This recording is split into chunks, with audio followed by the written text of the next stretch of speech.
बिस्मिल्लाहिर्रहमानिर्रहीम। गिलगित बल्तिस्तान के wild life के हवाले से थोड़ी सी आपके साथ बातचीत करें और कुछ हक़ाइक़ जो है हम बताएं आपको। गिलगित बल्तिस्तान के अंदर यकीनन ये तासुर दिया जाता है कि वाइल्ड लाइफ को जो है, वाइल्ड लाइफ जितने भी है मारखोर हैं, आइबेक्स हैं, स्नो लिपर्ड और दीगर ऐसे जानवर है, वुल्फ वगैरह जो फॉक्स, इस तरह की चीज़ें हैं। तो कहा जाता है कि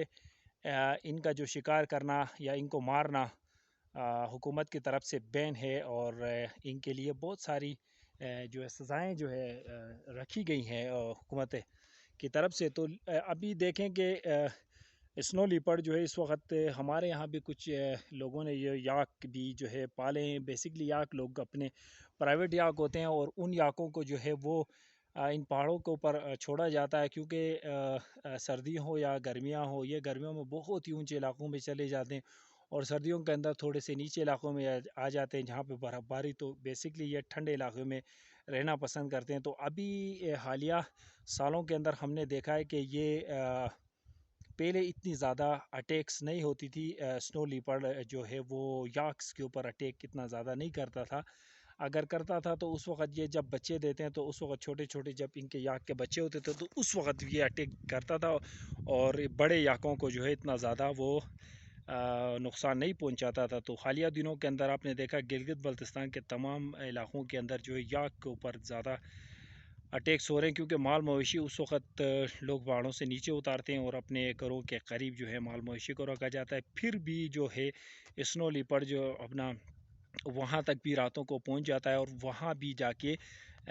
हमले करता है, अटैक करता है और माल मवेशी का काफ़ी ज़्यादा नुकसान करता है। देखा जाए तो गिलगित बल्तिस्तान के अंदर ज़्यादातर लोगों का ताल्लुक जो है इन माल मवेशियों से है और उसी से ही ज़्यादा लोग अपना रोज़ी रोटी कमाते हैं। तो बेसिकली मेरा जो नुक्ता नज़र है इस हवाले से कि आईबेक का जो शिकार है वो बहुत ज़्यादा लोग एक तो क़ानूनी तरीके से किया जाता है जिसे ट्रॉफ़ी हंटिंग कहा जाता है, जहाँ से लोगों को और रियासत को भी ज़र मुबादला कमाने में मदद देता है। तो वो तो एक अच्छा अमल है। मगर दूसरी तरफ देखा जाए तो लोग जो हैं गैर कानूनी तौर पे बहुत ज़्यादा शिकार आइबेक्स का करते हैं, मारखोर का करते हैं। तो इसके ऊपर जो है ख़ास किस्म का कोई रोक टोक नहीं, एक आध कोई ना केस सामने आ जाता है, क्योंकि ये वसी इलाके हैं पहाड़ों के अंदर जहाँ पे अगर कोई जाए और वहाँ पे फायर करे तो उस फायर की आवाज़ तो यहाँ तक तो नहीं आती है। तो इसीलिए बहुत ज़्यादा इलाकों के अंदर आईबेक का शिकार किया जाता है और रिसेंटली आपने देखा कि हुकूमत के बनाए हुए कानून की जो धज्जियाँ उड़ाने के लिए भी ख़ुद कानून नाफिज करने वाले इदारों के एहलकार भी इसके अंदर शामिल होते हैं। तो आप अंदाज़ा लगाएं कि फिर आवाम का क्या हाल होगा। तो कहने का मकसद ये है मेरे भाइयों, गिलगित बल्तिस्तान में जितने भी रहाइश पजीर लोग हैं उनकी राय जो है बड़ी डिफरेंट है। कुछ लोगों का कहना ये कि आईबेक का शिकार होना चाहिए, कुछ लोगों का कहना ये कि क्यों भाई आईबेक का शिकार नहीं होना चाहिए। तो भाईजान, अगर ये जो स्नो लिपर्ड की जो तादाद जिस तरह वाइल्ड लाइफ वाले बता रहे हैं, जिस तरह की इसकी तादाद में इजाफा हुआ, पहले तो हमें यानी कि स्नो लिपर्ड कभी देखने का यानी कि मौका नहीं मिला था। तो हालिया सालों के अंदर हमने ख़ुद अपनी आंखों से बड़ा करीब से जो है स्नो लिपर्ड को देखा। बड़ा ही शानदार और एक जानवर है मगर जब उसका खुराक इन पहाड़ों के अंदर आप ख़त्म करेंगे, गैर क़ानूनी शिकार करेंगे, जाके आइबेक को मारेंगे, तो वो क्या खाएगा। असल बात यह कि इन पहाड़ों के अंदर जो आप जाते हैं और जाके गैर क़ानूनी तौर पे जो है आइबेक का जो है शिकार करते हैं, एक तो वो गलत तरीका है। दूसरा एक अल्लाह ताला ने खुराक जो है इसके लिए ज़्यादातर हमारे उस वक्त खुराक थी जब गिलगित बल्तिस्तान के अंदर बहुत ज़्यादा गुर्बत हुआ करती थी, तो उस वक़्त जो लोग मारते थे वो एक अलग दौर था। ये दौर जो है आप न सिर्फ़ ये लोगों को, दुनिया के लोगों को अट्रैक्ट कर सकते हैं इस आइबेक और स्नो लिपर्ड की वजह से। ये जो माउंटेन की जो टूरिस्ट जो आएगा वो आपको अगर इन पहाड़ों के अंदर आप देखें कि अगर मारखोर फिर रहे हो, स्नो लिपर्ड फिर रहा हो और दीगर जो जानवर हैं वो फिर हो, तो लोग जो है आएँगे जिस तरह फ़िरक़ा में लोग जाते हैं।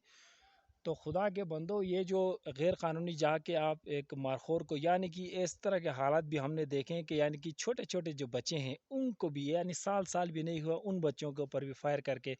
यानी कि मार देते हैं। तो फिर ये क्या हालात होंगे। तो हुकूमत को जो है मतलब कि कोई कड़ी सज़ा देनी चाहिए। और ये मेरे ख्याल से जो कैसेप का जो बंदा پکڑا گیا ہے یا ابھی تک تو خیر نہیں پکڑا گیا ہے، وہ نشاندہی تو ہو گئی ہے کہ اس بندے نے جو ہے شکار کیا، تو عبرتناک ایک سزا دیں جو قانون کے مطابق ہے، تو پھر وہ گلگت بلتستان کے اندر یہ چیزیں رکیں گی، اور یہ جو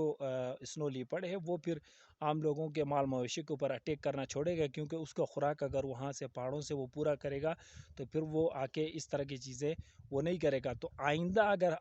آنے والے حالات کے اندر ہم اگر دیکھیں تو اسنو لیپرڈ یہ صرف آج آپ کے مال مویشی کے اوپر حملہ کر رہا ہے، تو پھر آنے والے وقتوں کے اندر پھر یہ اسنو لیپرڈ انسانوں کے اوپر بھی حملہ کرنا شروع کر دے گا، کیونکہ ظاہر سی بات ہے اس کو تو خوراک چاہیے، خوراک کے لیے اس ضروری نہیں ہے کہ کوئی بھیڑ ہو یا بکری ہو یا انسان ہو، وہ تو پھر نہیں دیکھے گا۔ تو پھر یہ جو ہے مختلف علاقوں کے اندر ہمارے جو گلگت بلتستان کے عوام ہے جو مویشی وغیرہ چلاتے ہیں یا ویسے ہی پہاڑوں میں جاتے ہیں یا اس طرح، تو ان کے لیے اپنی زندگیاں خطرے داؤ پہ کرنی پڑے گی، اور پھر یہ پہاڑوں کے اندر آپ کو جانا پڑے گا۔ تو لہٰذا ہر گلگت بلتستانی جو ہے ہمارے ان پہاڑوں کے اندر جتنا بھی جنگلی حیات اللہ تعالیٰ کی طرف سے ہمیں یہ تحفے دیے گئے ہیں، تو ان کو اگر ہم بچائیں گے تو بہت سارا زر مبادلہ بھی ہم کمانے میں کامیاب ہو جائیں گے، اور پھر اس علاقے کی خوبصورتی میں جو ہے ہم بڑھا تو میرے خیال سے ہم لوگ نہیں کر رہے ہیں، مگر یہ کہ ایک مینٹین اللہ تعالیٰ کی طرف سے جو دیے گئے اس کے اندر جو ہم ایک مینٹین رکھ سکتے ہیں۔ تو بہت بہت شکریہ۔ گلگت بلتستان کے ہر بندہ اس خطے کے ہر چپے چپے کے بارے میں سوچنا ہمارا فرض ہے، کیونکہ آنے والی نسلوں کے لیے ایک بہتر گلگت بلتستان جب ہم دیں گے تو وہ آ کے آپ کے قبروں کے اوپر دعائیں کریں گے، ورنہ آپ کو جو ہے جس وقت آپ کو دعائیں کی ضرورت ہوگی تو آپ کے قبروں پہ آ کے لوگ جو ہے آپ کو بدعائیں کریں گے۔